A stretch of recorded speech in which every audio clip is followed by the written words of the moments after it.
Astaghfirullah. Alhamdulillahi wassalatu wassalamu ala rasulillah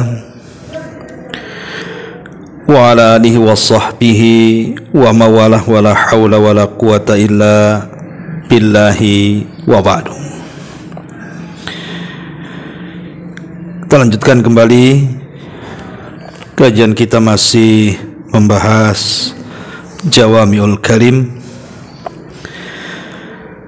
kalimat-kalimat singkat dari sabda Rasul yang syarat dengan makna.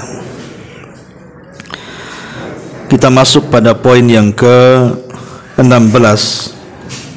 bahwa balasan Allah akan disesuaikan dengan jenis perbuatan manusia. Kita baca hadisnya dulu, baru kita jelaskan.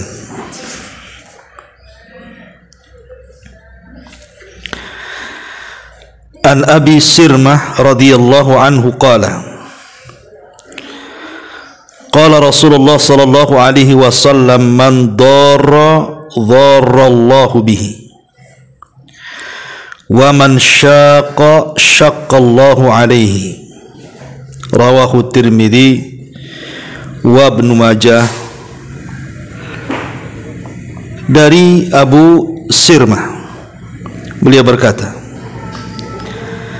Nabi sallallahu alaihi wasallam bersabda, barang siapa menimpakan madarat, bahaya kepada orang lain, maka Allah akan menimpakan madarat yang sama kepadanya. Dan barang siapa menyusahkan orang lain, maka Allah subhanahu wa ta'ala akan mengirim kesusahan yang sama pula kepadanya. Hadis ini dikeluarkan oleh Imam At-Tirmidzi dan juga Imam Ibnu Majah. Ma'asyiral muslimat yang dimuliakan Allah subhanahu wa ta'ala, dari hadis ini ada dua kaidah yang penting untuk kita perhatikan, karena dua kaidah ini menyangkut hal ihwal kehidupan kita.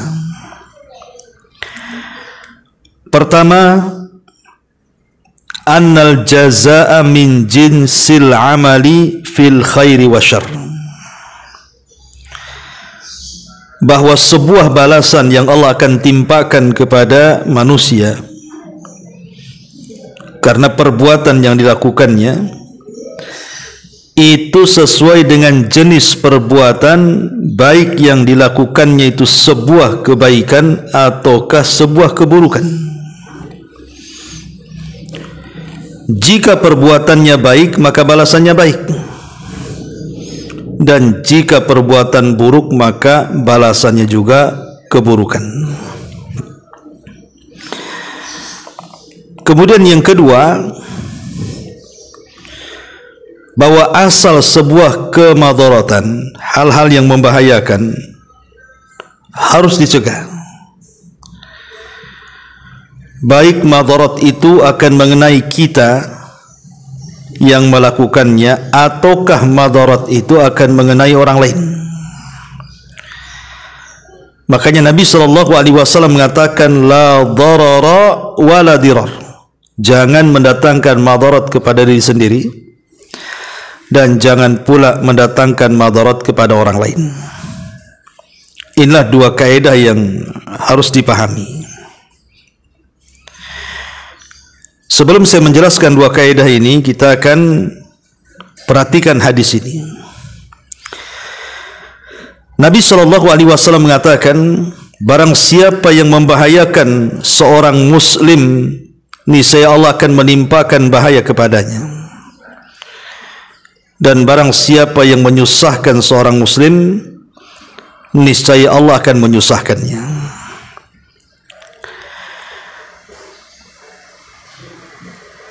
Ada tiga pelajaran penting di sini. Pertama, Sebagai seorang muslim, kita tidak boleh berkecil hati, karena pembelaan kita adalah Allah yang maha besar. Dia pasti membela kita jika kita di pihak yang diganggu.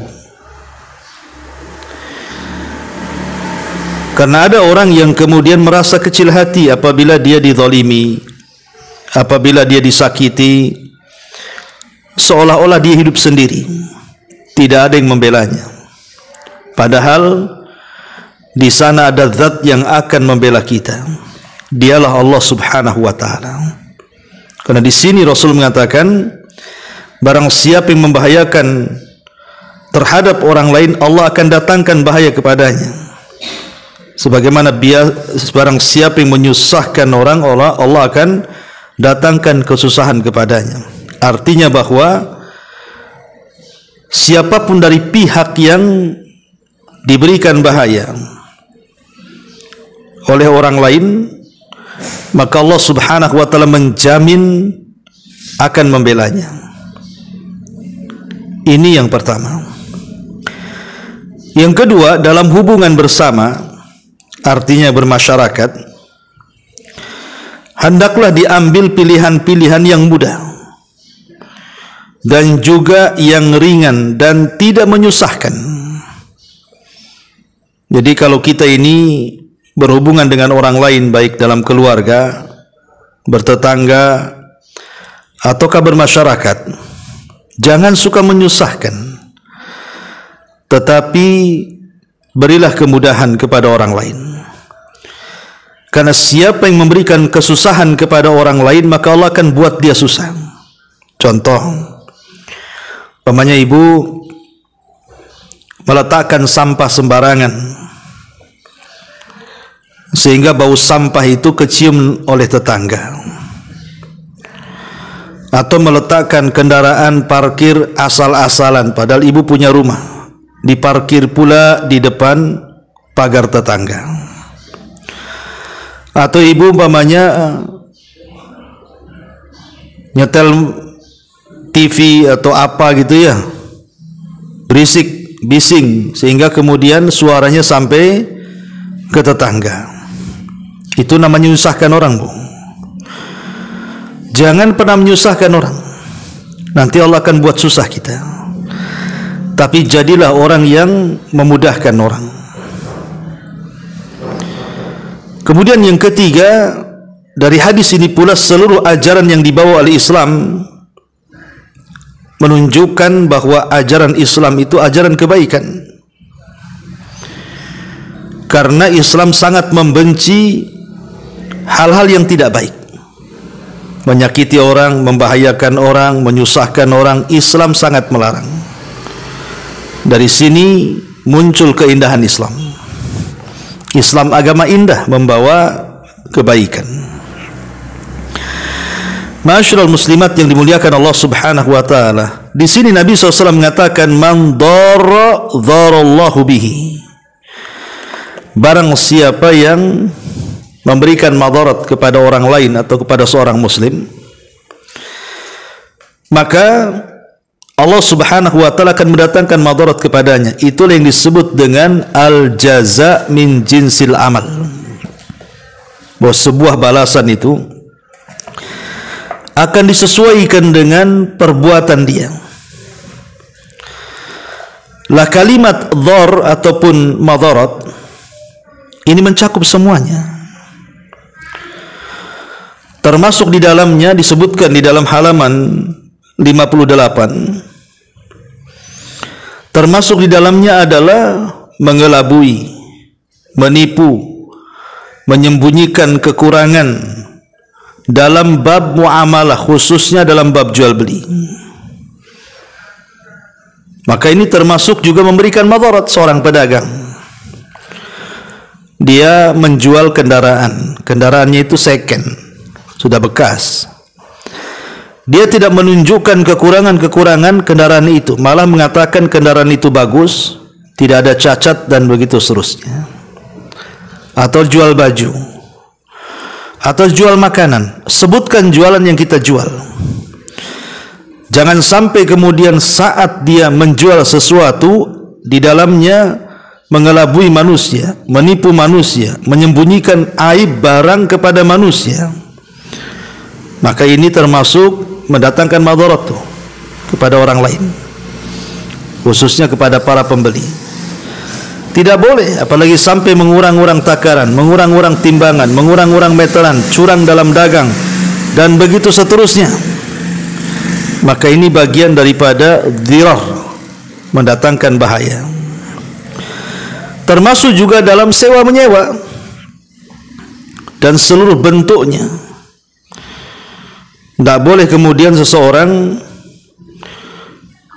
menyewakan sesuatu yang memadaratkan orang lain. Mungkin semacam kos-kosan atau rumah. Rumah itu mau roboh, atau kos-kosan itu sudah pada lapuk gitu ya gentengnya. Kita sewakan sama orang lain, kita tutup-tutupi aibnya.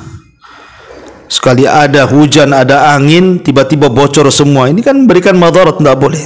Jelaskan ini kondisi rumah seperti ini, kos-kosan seperti ini. Termasuk juga disebutkan di sini, termasuk juga madarat kepada rekan bisnis atau tetangga dengan kata-katanya yang menyakitkan, bersaing dengan cara kotor, saling sikut sikat kanan kiri supaya membuang saingannya. Maka ini termasuk juga mendatangkan madarat. Termasuk dalam hutang piutang, tidak mau membayar, berdusta, banyak alasan, padahal intinya tidak mau bayar tuh. Maka ini juga termasuk memadaratkan. Termasuk dalam hal waris, tidak membagi sesuai dengan faraid. Terkadang yang lain dilebihkan, yang lain dikurangkan, atau sama sekali tidak dapat, atau sekali yang lain berkuasa atas hak waris. Maka ini juga memadaratkan kepada yang lain. Termasuk juga suami kepada istri atau istri kepada suami, tidak saling memberikan hak masing-masing. Suami tidak memberikan haknya kepada istri ataupun sebaliknya, atau sampai kemudian melakukan kekerasan, menceraikan tanpa alasan, melakukan kezaliman, dan begitu seterusnya. Ini juga sebuah kemadaratan dalam rumah tangga.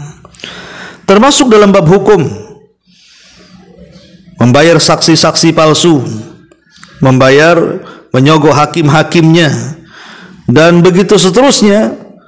Maka ini juga termasuk mendatangkan madarat. Dan yang lebih parah adalah menuduh para penguasa, menghasut masyarakat untuk melakukan demonstrasi, dan begitu seterusnya.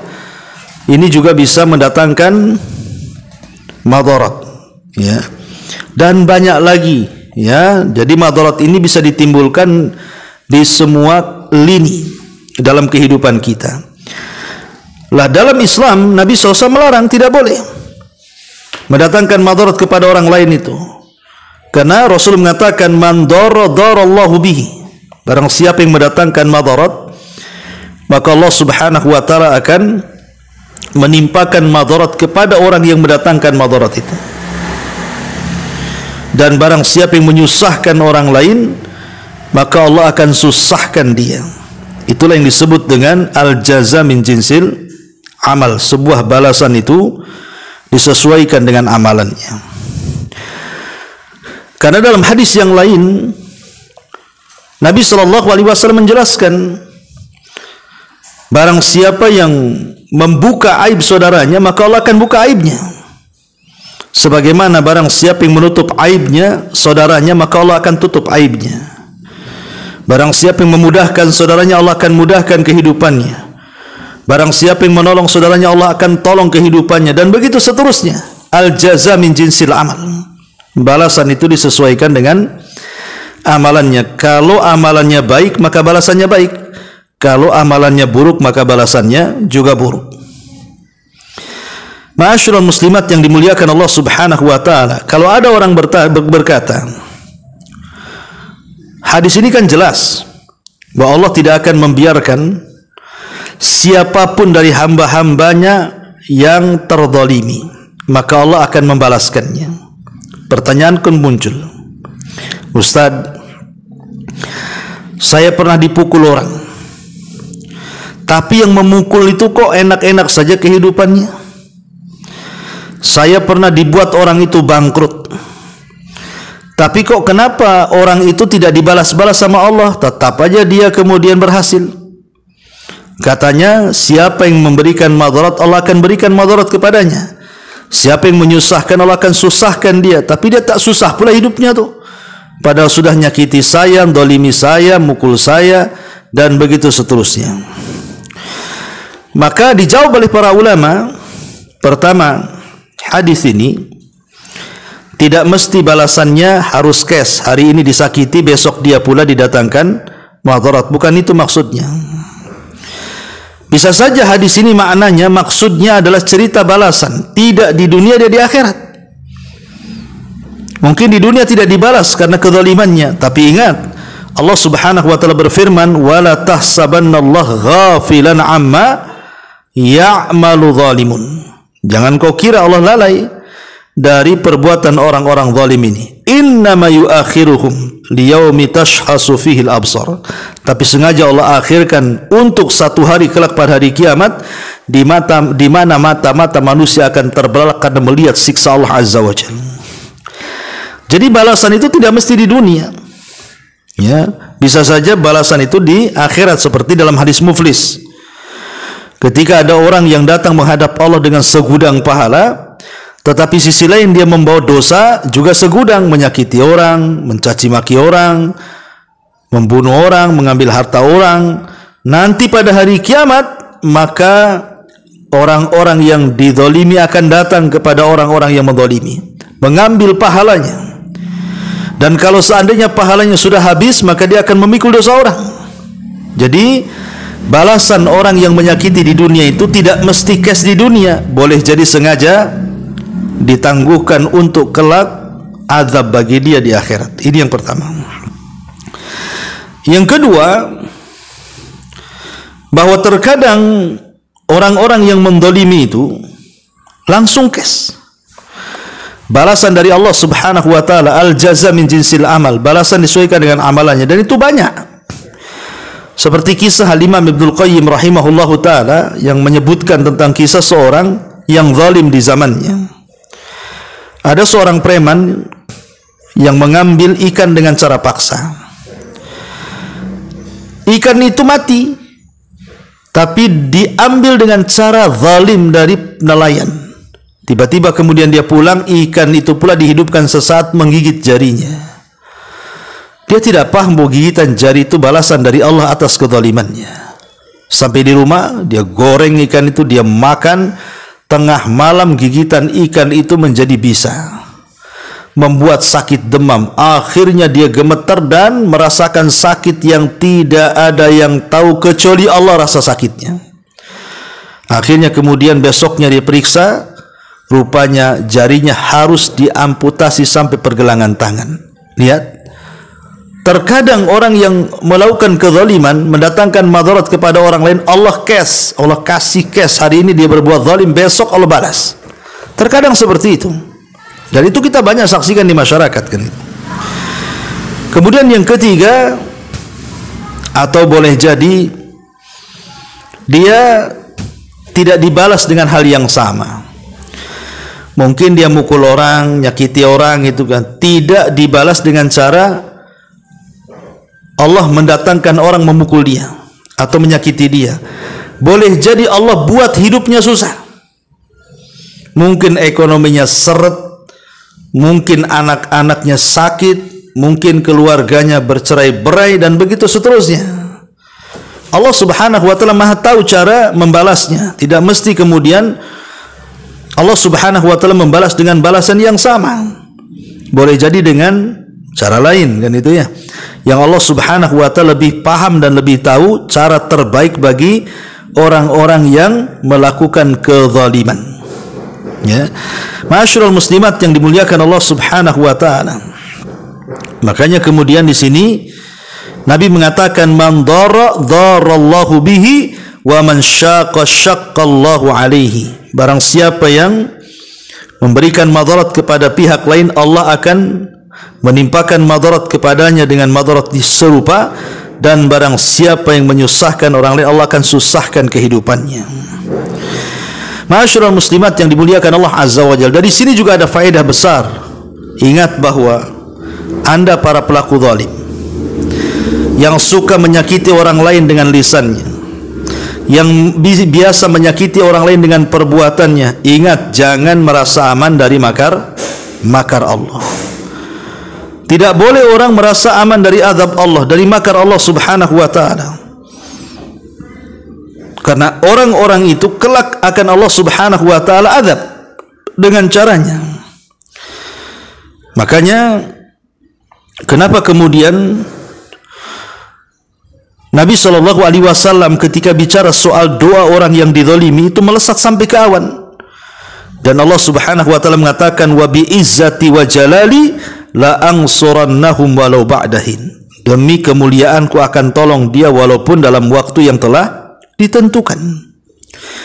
Maka ingat bahwa orang-orang yang berbuat zalim itu mereka tidak akan merasa aman. Mereka akan terus diintai oleh Allah subhanahu wa ta'ala, yang sewaktu-waktu Allah subhanahu wa ta'ala akan kirimkan azabnya. Maka jadilah muslim yang baik, jangan menjadikan orang lain tersakiti dengan kita, baik dengan lisan kita, baik dengan perbuatan kita, dengan tingkah laku kita, atau apalah namanya. Karena bagaimanapun Allah sudah nyatakan dalam hadis ini, Allah akan membela orang-orang yang terzalimi. Allah yang akan membalaskan semuanya. Ma'asyiral muslimat yang dimuliakan Allah subhanahu wa ta'ala, karena ada orang yang kemudian masih mengatakan, enak kali dia zalim sama saya ya, kok kehidupannya kok enak-enak sekali. Ingat, bisa saja itu istidraj, bisa saja itu sebuah istidraj. Apa istidraj itu? Istidraj itu artinya Allah subhanahu wa ta'ala memberikan kesenangan di atas maksiatnya, sampai pada waktunya Allah subhanahu wa ta'ala akan kirim azab kepada dia. Karena bagaimanapun Allah subhanahu wa ta'ala tidak akan tinggal diam. Wa kadzalika akhdhu rabbika idza akhadhal qura wa hiya zalimatun inna akhdahu alimun syadid. Begitulah Allah kalau sudah mengazab sebuah kaum dan kaum itu berlaku zalim, maka azab Allah, ingat, sangat pedih dan sangat keras. Apalagi orang-orang yang disakiti itu, atau orang-orang yang dizalimi, yang dibuat susah ataupun dibuat madarat itu, adalah orang-orang yang harusnya tidak boleh dizalimi. Karena menzalimi mereka itu membahayakan kita. Seperti siapa? Seperti orang tua. Seorang anak kepada orang tua. Orang tua ini kalau sudah tersakiti kemudian berdoa, maka doanya mustajab. Hati-hati. Betapa banyak anak yang durhaka kepada orang tua itu tidak pernah tenang hidupnya karena doa buruknya orang tua kepadanya. Ataupun yang disakiti adalah wali-wali Allah. Sebagaimana Nabi SAW mengatakan, man adali waliyan faqad adzantuhu bil harb. Ingat, barang siapa yang menyakiti wali-waliku, maka dia telah mengumandangkan perang melawanku. Tidak boleh kita menyakiti orang-orang saleh, menyakiti orang-orang yang taat kepada Allah Azza wa Jalla, walaupun mungkin dia bukan ustaz, bukan ustazah, tapi zahirnya saleh dan saleha, rajin zikir, baca Quran, rajin ke pengajian, pokoknya dia orang baik. Jangan disakiti. Kalau disakiti sama dengan mengajak perang dengan Allah subhanahu wa ta'ala. Tidak boleh ya. Termasuk juga menyakiti orang-orang lemah, anak-anak yatim, fakir miskin. Itu doa-doa mereka diijabah. Maka kalau sampai kemudian kita menyakiti mereka, maka di sini janji dari Nabi SAW, man darallahu bihi wa man syaqqa syaqqallahu alaihi. Siapa yang mendatangkan madarat, Allah akan berikan madarat yang sama. Barang siapa yang menyusahkan, Allah akan susahkan hidupnya. Maka jangan pernah menyakiti orang lain. Ma'asyiral muslimat yang dimuliakan Allah Subhanahu wa taala, itulah yang disebut, saya katakan dari awal, al jaza min jinsil amal, bahwa balasan itu disesuaikan dengan amalannya. Kemudian poin yang kedua, bahwa madarat sekecil apapun, bahaya sekecil apapun harus ditiadakan. Hal-hal yang bisa membahayakan orang, hal-hal yang bisa menyakiti orang walaupun kecil harus ditiadakan. Karena Rasul mengatakan la dharara wala dirar, tidak boleh mendatangkan madarat kepada diri sendiri ataupun kepada orang lain. Pamannya kita buang sampah sembarangan, ya memang kecil, tapi madarat kepada orang lain kan. Pemerintah ini sudah gaji orang tukang sapu tiap pagi di jalan itu, kita pula lempar-lempar sampah, madarat tuh, ya. Jadi jangan sampai kemudian sekecil apapun mendatangkan madarat. Maka dari sini pentingnya menjaga lisan, karena kadang-kadang dari lisan ini muncul madarat bagi orang. Betapa banyak keluarga cerai-berai gara-gara lisan, teman jadi musuh gara-gara lisan, ya. Di kantor ribut gara-gara lisan, pembunuhan gara-gara lisan, balas dendam gara-gara lisan. Jadi jaga lisan, karena ini hal-hal yang bisa mendatangkan madarat, termasuk perbuatan, akhlak, ya. Karena bagaimanapun sekecil apapun madarat dalam Islam itu harus ditiadakan, dan tidak boleh juga mencegah madarat dengan mendatangkan madarat yang sama.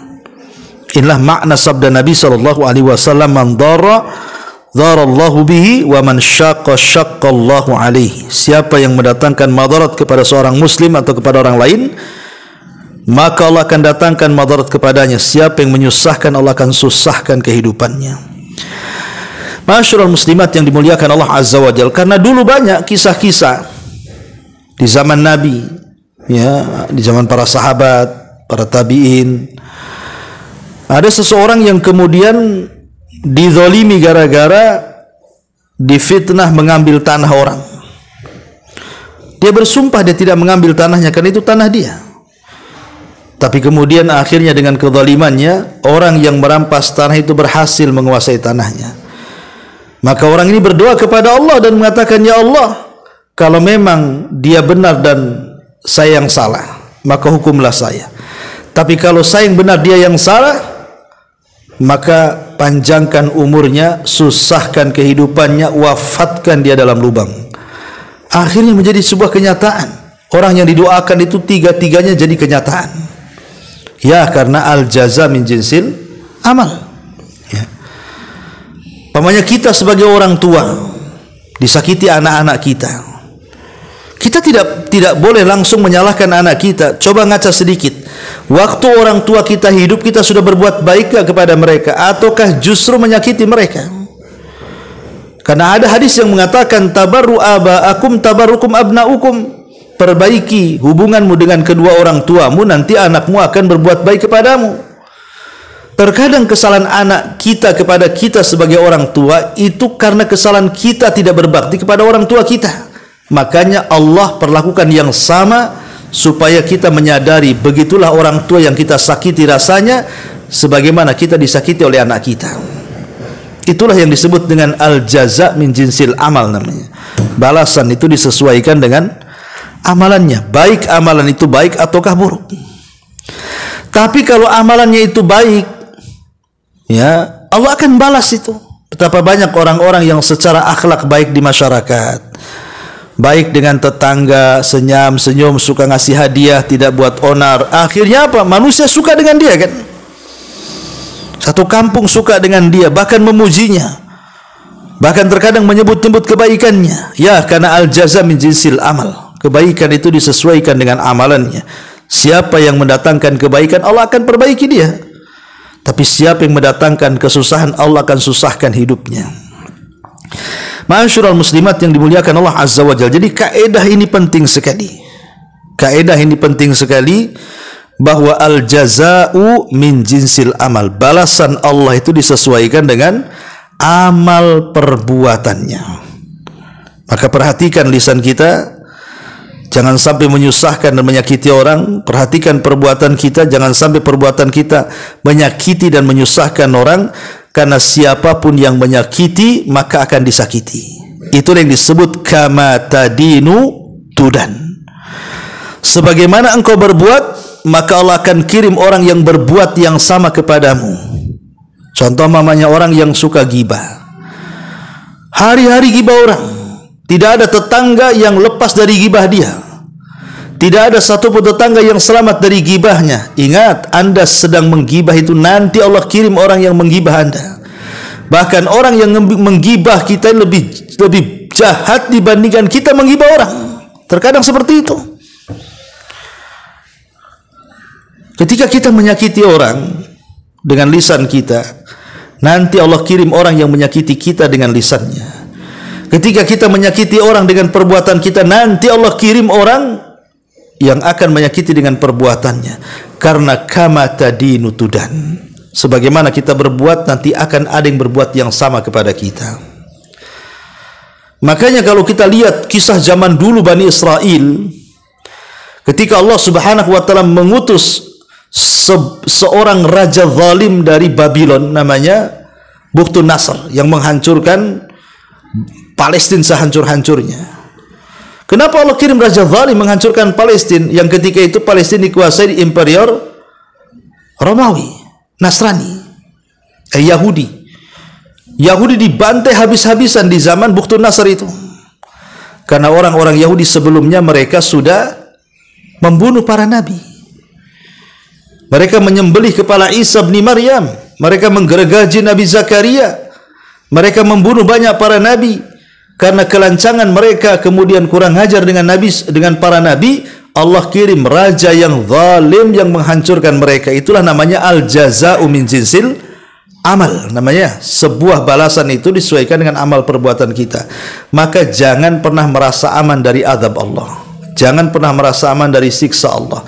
Setiap kezaliman ada perhitungannya di hadapan Allah. Tidak di dunia, di akhirat. Seperti umpamanya Allah menceritakan tentang kisah Ashabul Uhdud yang membakar 20.000 orang. Tapi Quran tidak menceritakan balasannya. Bukan berarti orang yang membakar 20.000 orang itu dibiarkan begitu saja. Tidak ada kehidupan setelah kematian. Mereka mempertanggungjawabkan semuanya dan mereka akan dibakar dalam api neraka. Al-jaza'u min jinsil amal. Jadi kaidah ini penting dipelajari, masuk pada semua lini supaya kita menjadi orang baik, jangan mendatangkan madarat kepada orang lain ataupun menyusahkan orang lain. Ya, tapi jadilah orang yang mudah, memudahkan orang lain. Jadilah orang yang supel, yang dekat dengan orang sehingga orang suka dengan kita dan orang tidak tersakiti dengan kita. Inilah diantara makna singkat daripada hadis balasan sesuai dengan jenis perbuatannya. Wallahu a'lam bishawab. Taib sampai di sini. Kalau ada yang bertanya silakan.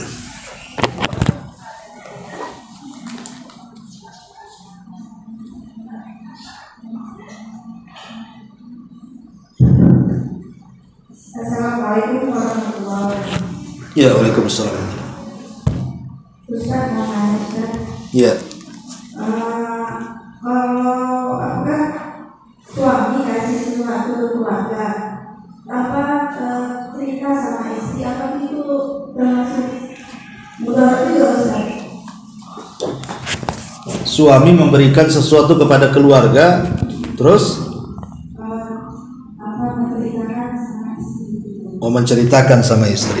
menceritakan sama istri. Iya. Ya, alhamdulillah. Seorang suami membantu keluarganya, apalagi yang dibantu adalah orang tuanya umpamanya. Itu sebuah kebaikan, harus didorong. Karena hak seorang suami kepada orang tua kan lebih dibandingkan hak seorang suami kepada anak dan istrinya kan.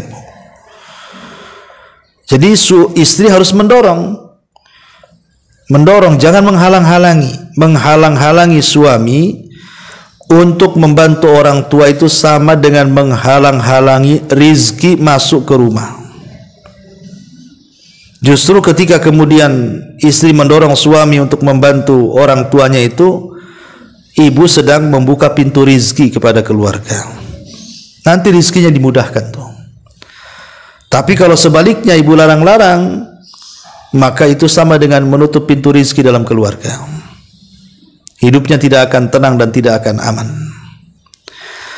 Kalau umpamanya suami menceritakan sama istri membantu orang tuanya dan itu berlebihan, seperti umpamanya jor-joran bantu orang tuanya sampai menelantarkan anak istrinya, ya tentu tak boleh.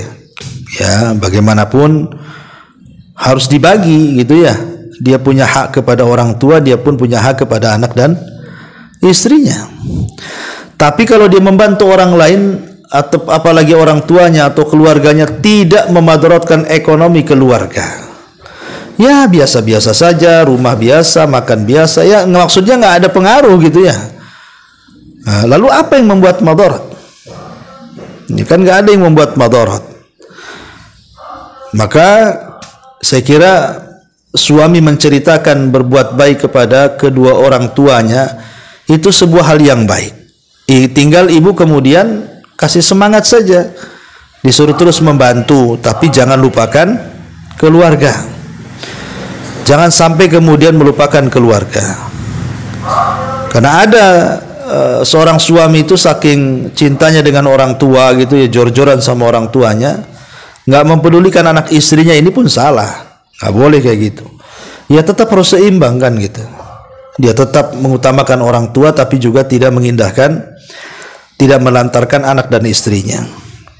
Adapun kalau suami menceritakan kebaikan dia kepada keluarganya, saya kira tidak ada masalah. Apa yang jadi masalah? Ya, wallahu a'lam.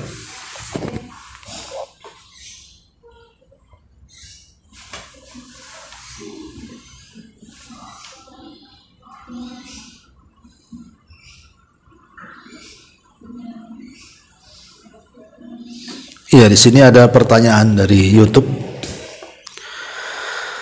Afwan Ustadz, bagaimana menyikapi saudara berbuat kezaliman kepada keluarganya tapi tidak bisa dinasihati pakai cara apapun, bagaimana cara menanganinya agar tidak melakukannya?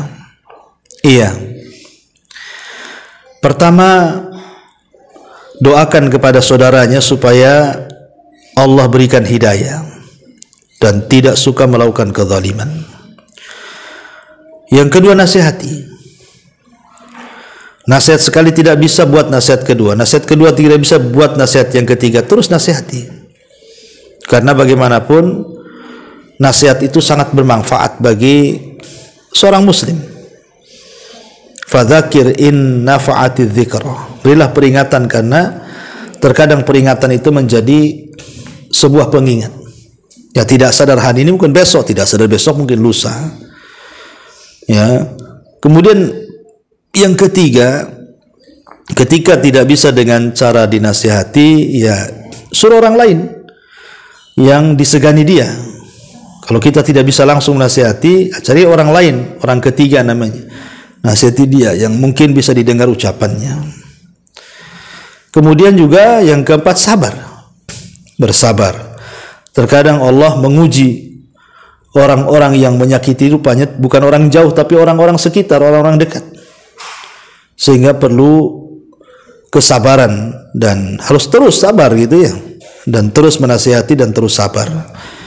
Mendoakan supaya dan menasihati supaya dia sadar, kembalikan semuanya kepada Allah Subhanahu wa taala. Wallahu a'lam.